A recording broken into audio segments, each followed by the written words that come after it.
You have time to read the instructions and questions and check your work. All recordings are played only once. Now turn to Section 1. Section 1.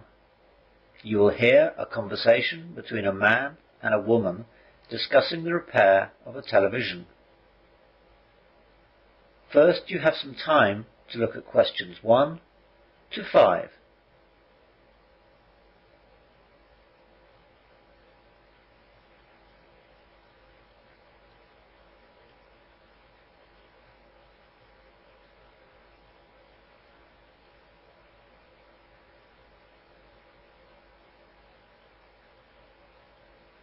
You will see that there is an example. This time only, the conversation relating to this will be played first.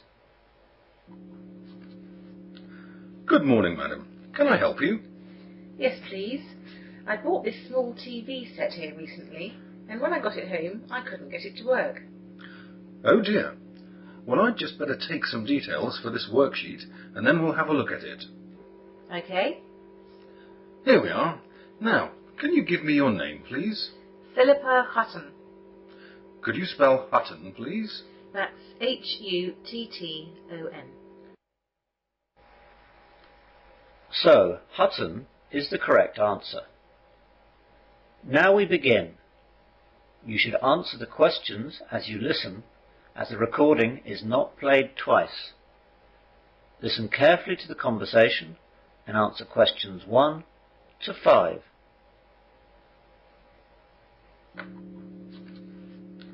Good morning, madam. Can I help you? Yes, please. I bought this small TV set here recently, and when I got it home, I couldn't get it to work. Oh dear. Well, I'd just better take some details for this worksheet, and then we'll have a look at it. Okay. Here we are. Now, can you give me your name, please? Philippa Hutton. Could you spell Hutton, please? That's Hutton. Thank you. And your address? 13 Glen Avenue, Westley. Do you know the postcode? Yes, it's WE5 8GF. And what's your phone number? My home number is 01748 524 965, and my mobile number is 07745 276 145. OK, got that. Now, did you still have the receipt for the television? Yes, it's right here. Let's have a look. Right, so you bought it on the 5th of June, that's 2 days ago. So what exactly is wrong with the TV? Well, I bought it 2 days ago so I could watch TV while I was cooking for the family. That's why I just bought a nice small one. It could fit on the shelf next to the dining room door. Anyway, when I got it back and plugged it in, there was no response. Nothing at all. No lights, no sound, no buzz. And there are no electrical problems in that room? No, nothing. It isn't just me. My husband is very good with these things, and when he came back, he checked the plug, the fuse, the connections, everything. He couldn't work it out either. That's very strange. Right then, I'll have a look at it. I'm actually not busy right now. I can finish it in about half an hour.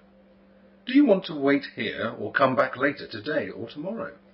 I'll go to the supermarket across the road and get some shopping done, and I'll come back in about an hour. Is that all right? Yes, I'll be able to tell you what's wrong by then.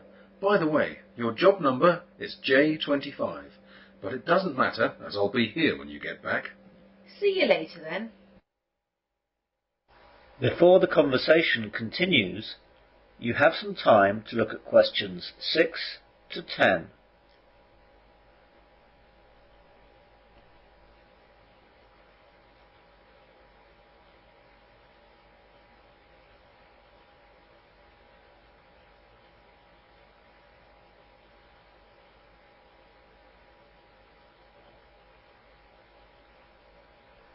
Now listen carefully and answer questions 6 to 10.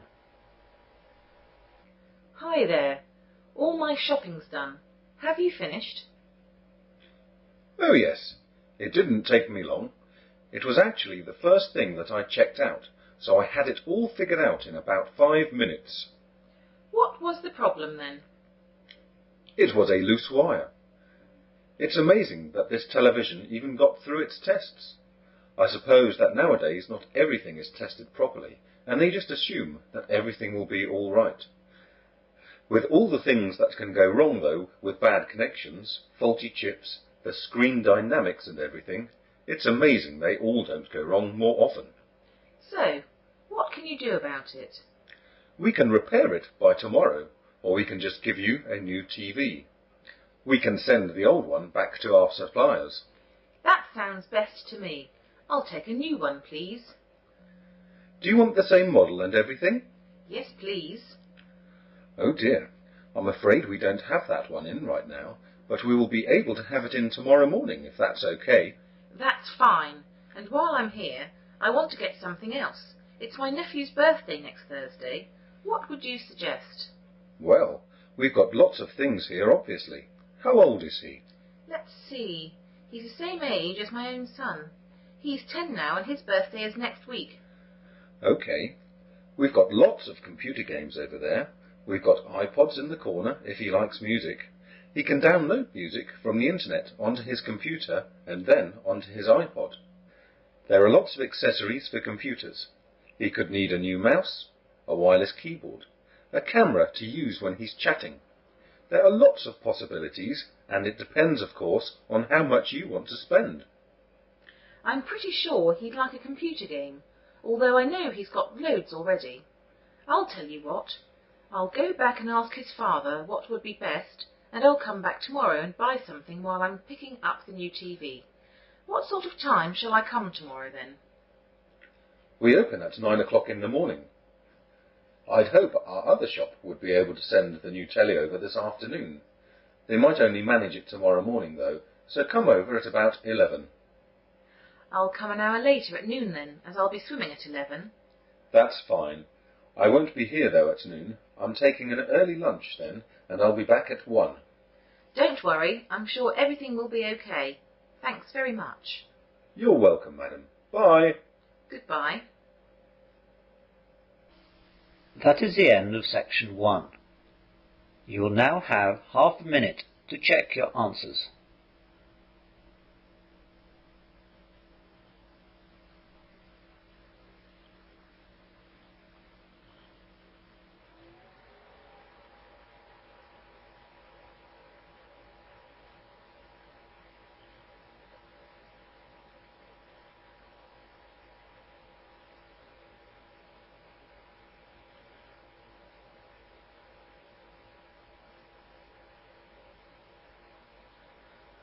Now turn to section 2. Section 2. You will hear a policeman giving a safety talk to new students at the University of Wesley. First, you have some time to look at questions 11 to 15.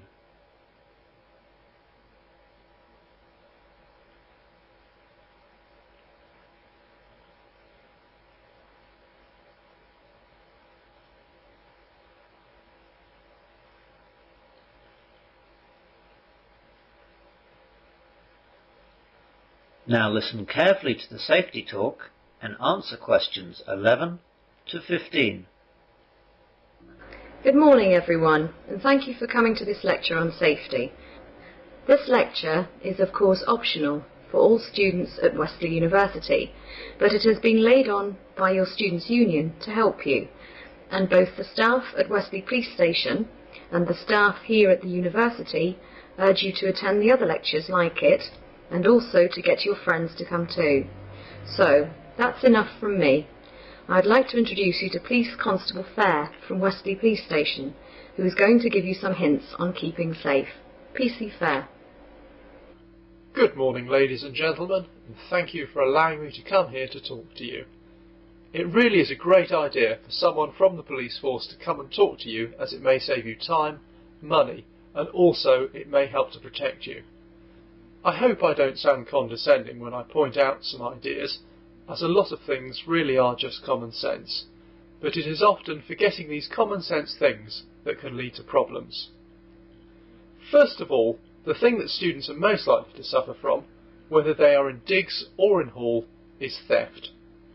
You hear a lot of terrible stories about muggings, rape and fraud, but these are not really that widespread, and we'll talk about some of those things later. Thieves know very well that student lodgings are a good place to find electronic goods, wallets and bags and the like with little or no protection. So make sure that your room, house or flat is securely locked each time that you go out. Don't leave valuables in the open where they can be spotted from the window. See if you can get an extra lock on your window too.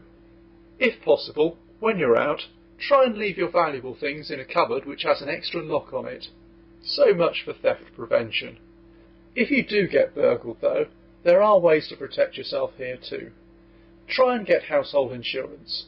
Make a valuables list of all the items that you own, including things like keys and bank cards. Estimate their value and take the list to any reputable high street insurance broker and get a quote for household insurance. This is not very expensive and it will give you peace of mind. Another thing you can do is to get an ultraviolet pen and write your name and address on all your valuables.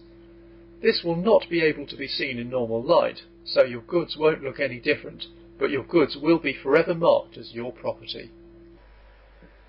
Before the safety talk continues, you have some time to look at questions 16 to 20.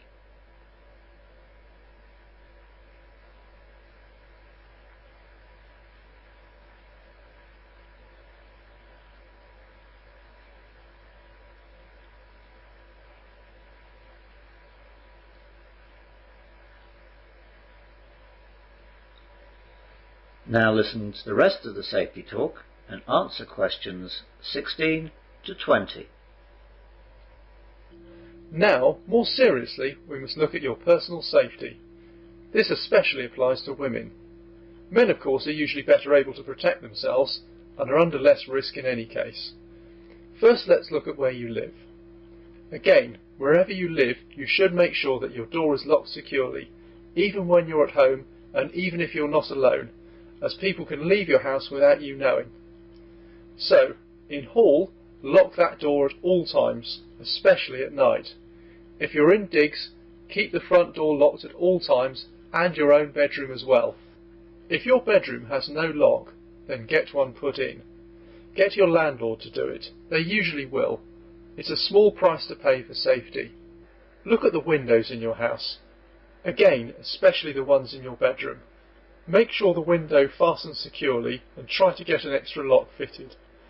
Keep curtains closed at night, and also during the day too if you don't mind, so that people can't see in.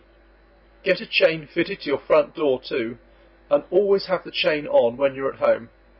If you see someone often hanging around near your home, then let someone know in your hall, or the welfare office in the union will be able to advise you.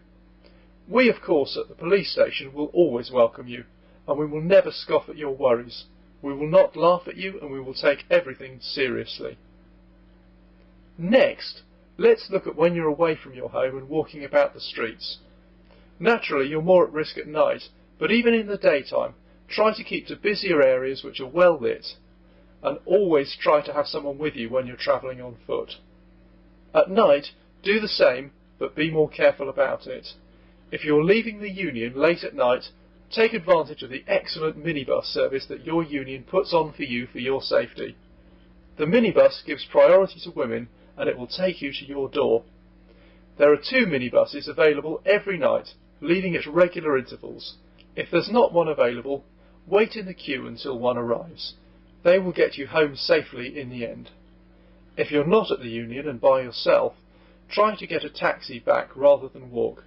I know it's more expensive, but it's worth the cost. I'm sure your parents would prefer you spending the extra money to make you safe. Also with taxis, always take a licensed taxi from a proper taxi rank or call a reputable company. Keep the number of a reputable company in your wallet and saved in your mobile.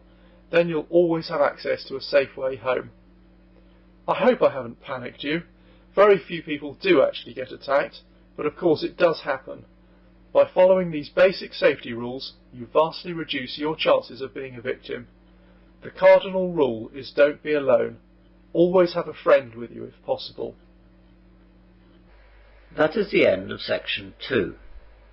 You'll now have half a minute to check your answers.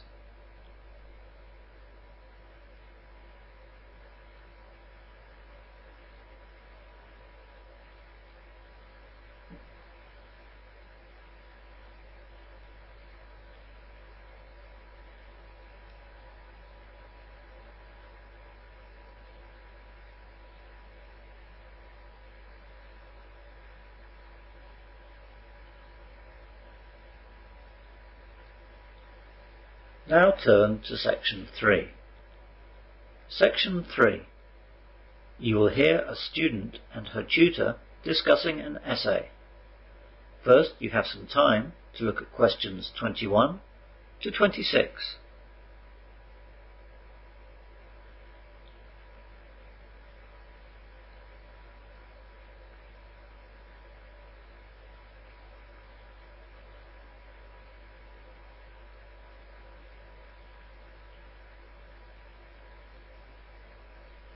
Now listen carefully and answer questions 21 to 26. Come in. Good morning, Rachel. Have you come to talk about your extended essay? That's right, Dr. Jones. Have I come at a bad time? No, not at all. This is a good time, in fact. Good, because I wanted to ask you what you thought about my decision on the subject. Yes, you initially wanted to write about working conditions in 19th century factories, but you were later contemplating looking at the conditions inside hospitals in 19th century northern towns. That's right. I thought about it for a long time and weighed up the pros and cons, and I didn't decide for ages. Well, I think you were right to stick with your first idea.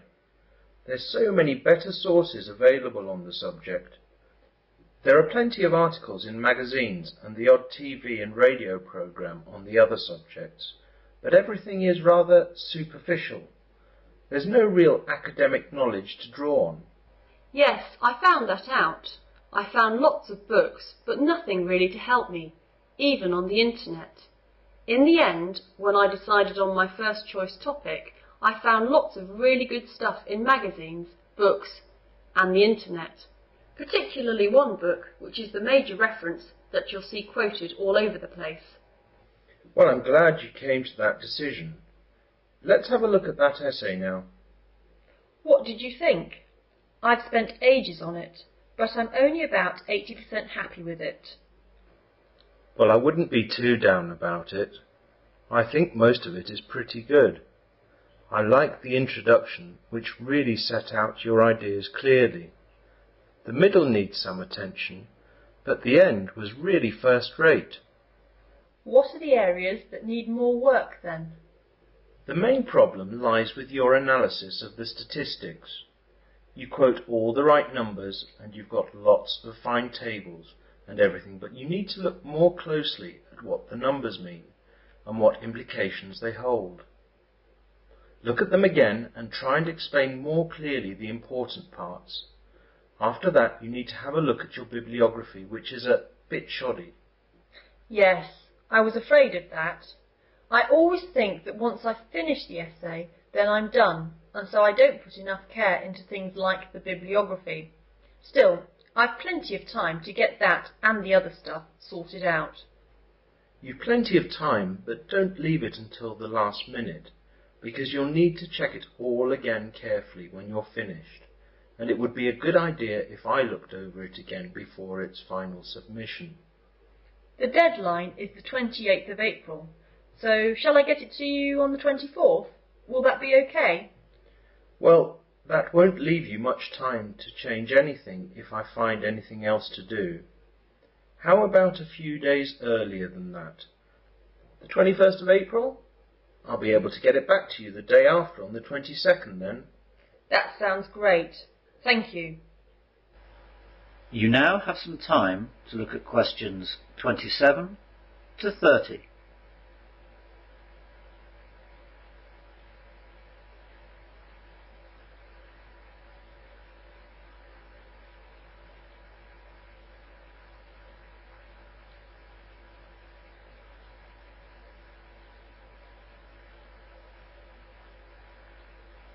Now listen to the rest of the discussion and answer questions 27 to 30.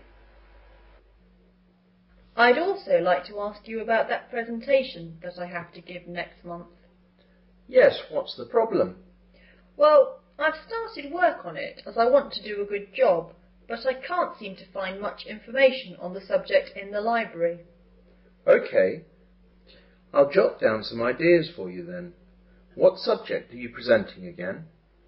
The 3 C's of the Great Reform Act in England in 1832. Ah, yes, the causes, course and consequences.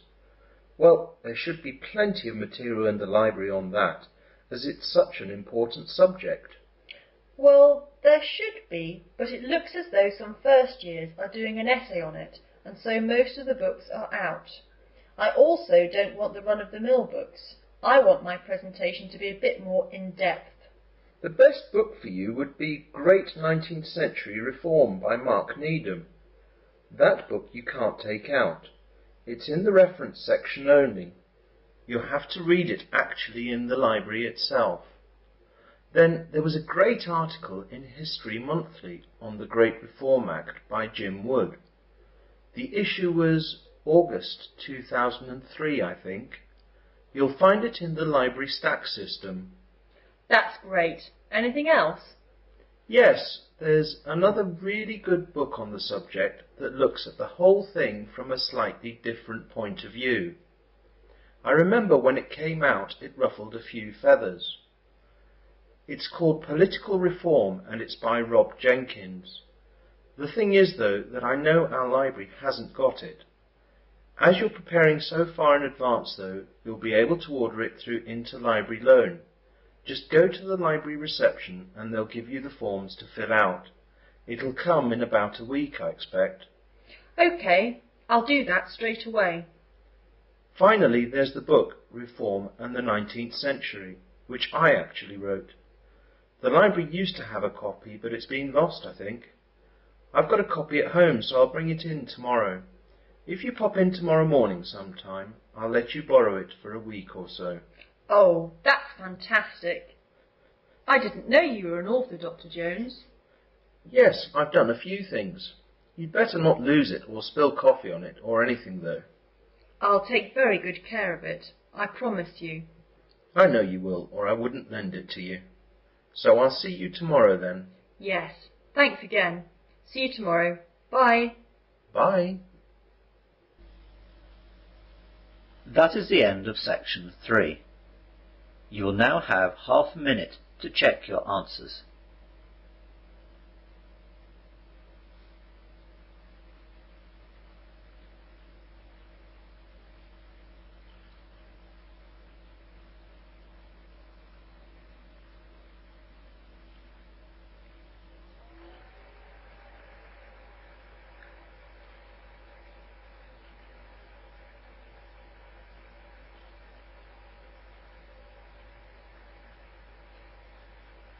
Now turn to section 4.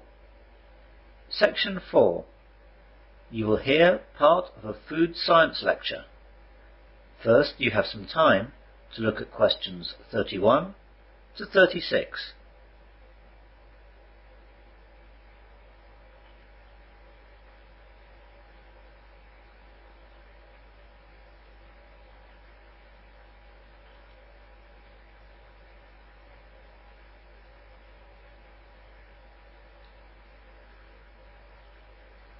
Now listen carefully and answer questions 31 to 36. Good evening, ladies and gentlemen, and welcome to this food science lecture. Today we're going to look at a foodstuff I'm sure we all recognise and use: garlic. We will explore a little of its history and examine some of the many different ways it's been used over time. All around the world for over 4,000 years, garlic has held many important roles in daily human life. It's been taken therapeutically and nutritionally. Folklore attributes garlic with good luck and with protection against evil. Its smell has been said to ward off sorcerers, werewolves, warlocks, and, of course, vampires. Although it's not certain when garlic was first discovered, it was probably dispersed by nomadic humans several thousand years ago. Garlic is originally indigenous to the desert region of Siberia. In this region, the summers are dry and hot, and there's very little precipitation. In order for the wild garlic plant to survive, it had to adapt to this harsh climate. Garlic had to grow when there was moisture, in the spring and fall, and it also had to be able to survive without water for the exceptionally dry summer and winter months. Garlic adapted to its environment, so that the growing cycle began in the fall to take advantage of the available precipitation. When the cold winters or the hot dry summers arrived, it became dormant. The cloves of the garlic plant store large amounts of food, which enable it to withstand long durations of dormancy. When the spring rains arrive, the plant can continue on its growth process. A healthy root system with relatively small leaves is a key to the survival of the plant. These traits make garlic a very hearty plant, capable of growing in poor soil in harsh climates with little or no care. Once discovered by humans, it's no wonder that garlic quickly became a staple crop of almost every civilization in the world. An Egyptian papyrus from 1500 BC recommends garlic for 22 ailments. The Egyptians fed it to slaves building the pyramids to increase their stamina, and during the building of the Great Pyramid, the construction workers lived on a diet consisting primarily of onion and garlic. When the workers were deprived of their ration of garlic, it caused work stoppages. Garlic was so valuable to the Egyptians that 15 pounds of garlic would purchase a healthy male slave. Ancient Egyptians worshipped garlic as a god, and its name was often invoked at oath-takings. In ancient Greece and Rome, it was claimed to have more uses, everything from repelling scorpions to treating dog bites and bladder infections to curing leprosy and asthma. Chinese scholars mentioned garlic in Sanskrit writings as early as 3000 BC. Garlic was so prized in ceremony and ritual, it's said that lambs offered for sacrifice in China were seasoned with garlic to make them more pleasing to the gods. Crusaders returning to Europe after faraway battles are generally credited with bringing garlic back with them to Europe, and there, in the Middle Ages, it was thought to prevent the plague. You now have some time to look at questions 37 to 40.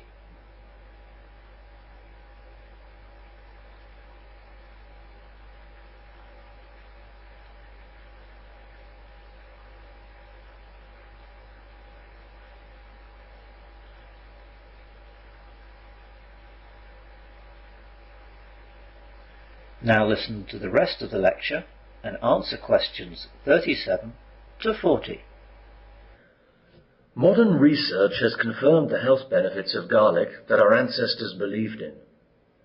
Garlic may even prevent cancer because it contains vitamins such as C, A, and B, which stimulate the immune system to eliminate toxins and combat carcinogens.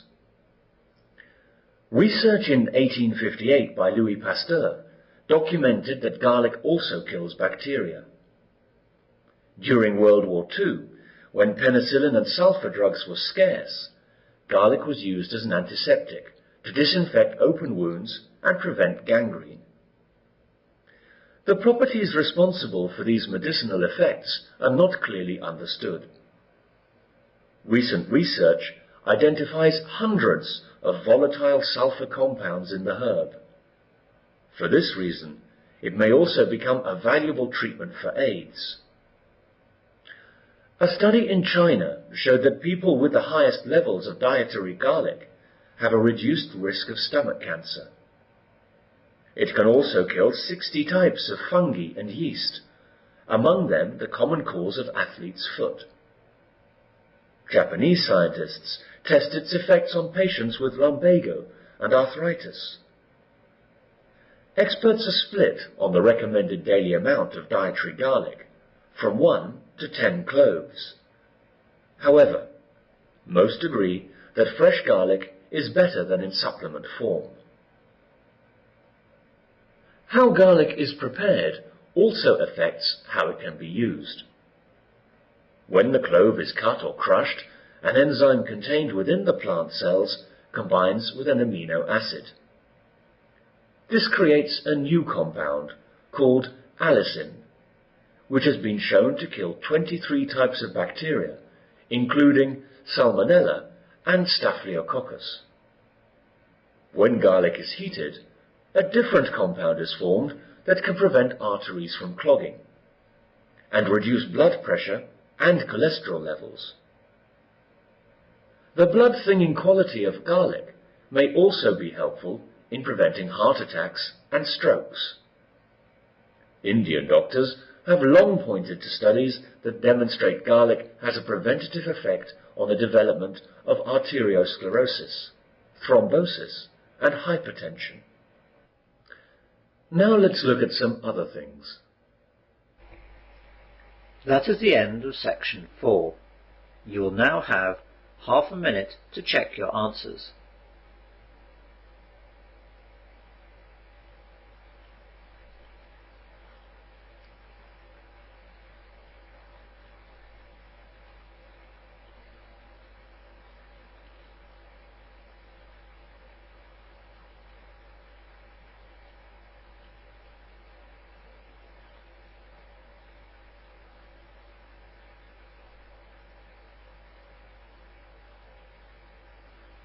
That is the end of listening test 6.